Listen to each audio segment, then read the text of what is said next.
private eyes, and for that matter, public eyes are watching you. So, if you work for the White House, you may want to be smart enough to cover up your cell phone next time you get a sensitive text message. Or don't and go ahead and embarrass Trump, and then the rest of us will say thank you for that. And to all of you, I say hit subscribe to Really American Media because you're not going to want to miss this one. We've got a leaked text from the Trump administration that tells a different story than the one they're telling us all publicly. Shocking, I know. Although saying it was leaked might be overstating things, they just held it out in plain view and somebody took a picture of it.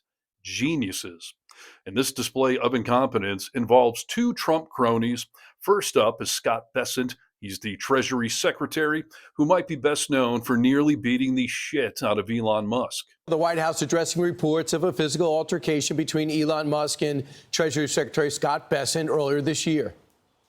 I certainly wouldn't describe it as a fistfight, Maria. It was definitely a disagreement. Although I was not there, I didn't witness it with my own eyes. I heard about it through secondhand reporting. But again, we've moved on from that. The president has moved on from it. Yeah, and since Trump is apparently holding a UFC fight at the White House, one can only hope that Bessent and Musk are going to glove up and go at it. I will tune in for that. But in the meantime, the other stooge in today's story is Agriculture Secretary Brooke Rollins. She's best known as being the asshat that suggested people on Medicaid should get a job picking crops. And then also, when you think about, there are 34 million able-bodied adults in our Medicaid program. There are plenty of workers in America. All right, so now that you know the contestants on today's episode of Jeopardy, as in they're putting us all in jeopardy, you need to understand what they were texting about. Farmers say this has been a perfect storm. They were already battling higher growing costs and crop disease. And now China, which had previously purchased half of all U.S. exports, has pulled out. Many growers say they feel betrayed. Last week, the Trump administration gave Argentina a financial lifeline, a $20 billion loan. But Argentina then cut the price of its own soy exports to China, undercutting U.S. farmers. Yeah, so American farmers feel betrayed by Trump because he betrayed them by driving away China with his fun tariffs. So they just bought all the soybeans they need from Argentina because Trump also made that possible. That's awkward. Make Argentina great again. That is what those hats say, right?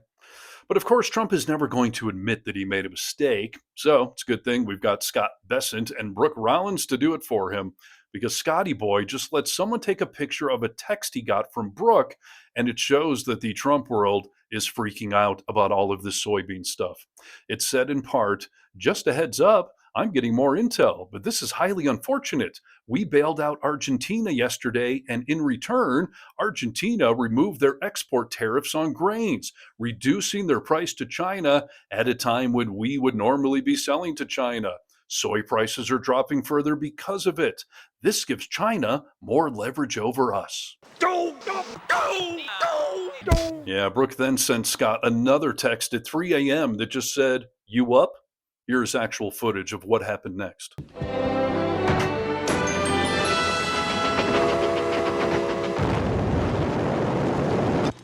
Okay, but in all seriousness, this Farmageddon is not a laughing matter, and Trump world is clearly starting to figure that out. When you think about these tariffs and the ripple effects that they've had, do you think it's worth it?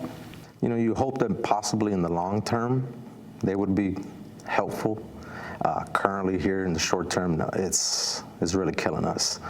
We were sold that we were going to do everything we could for the American workers, and we're seeing quite the opposite at this time. But fear not. Trump says that he's going to, throw a few tariff dollars at the farmers any day now, I promise, because, this is all his fault. President Trump says he will make it up to farmers, promising them some of the tariff revenue. But here in this area where John Deere is headquartered, the economic losses are hitting the entire community. And how do the farmers feel about getting some free government money? That's not what we want, but we might need it. We would rather sell our crops at a profit than ever get us any help from the government. Well, okay, if you don't want a handout, then what about the big, beautiful bill? That's supposed to help farmers, right? Rounds says while the big, beautiful bill has provisions that should help soybean farmers, any benefit won't arrive until next summer. Well, this is quite the pickle. Does China need to buy any pickles from us? Trump seems to be producing a record number of those nowadays.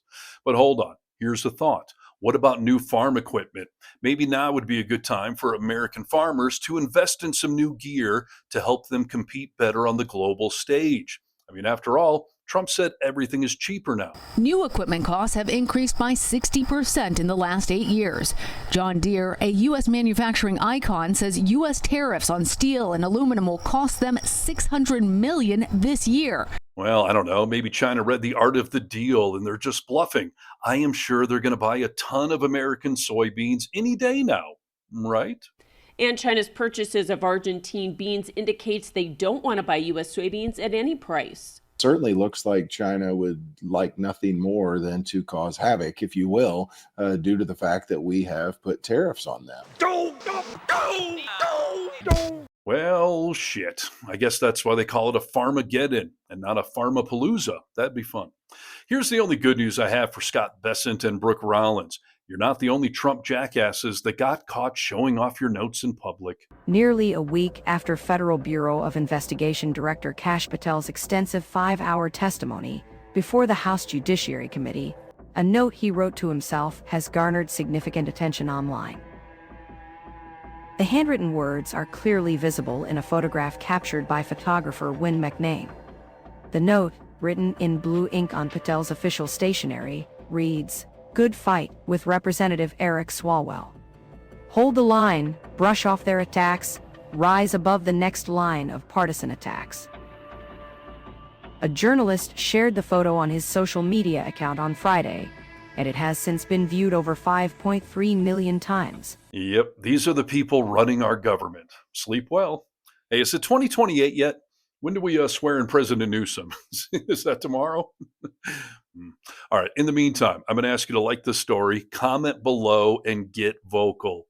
From the Vocal Minority with Nick and Steve podcast, I'm Steve Harness for Really American Media.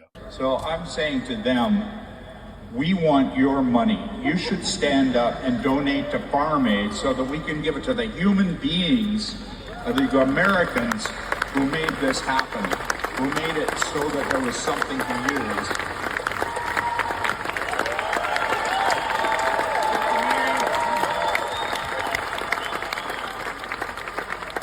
That's really all I think about when I think about Farm Aid. I know you all have the details and everybody has ideas and it's great to hear them and they're fantastic. But we need your money. We need your money. And all you billionaires, they bought hundreds and thousands of acres of farmland in this country as investments. And they're living the good life. They need to stand up and pay a conscience tax to the farmers of America.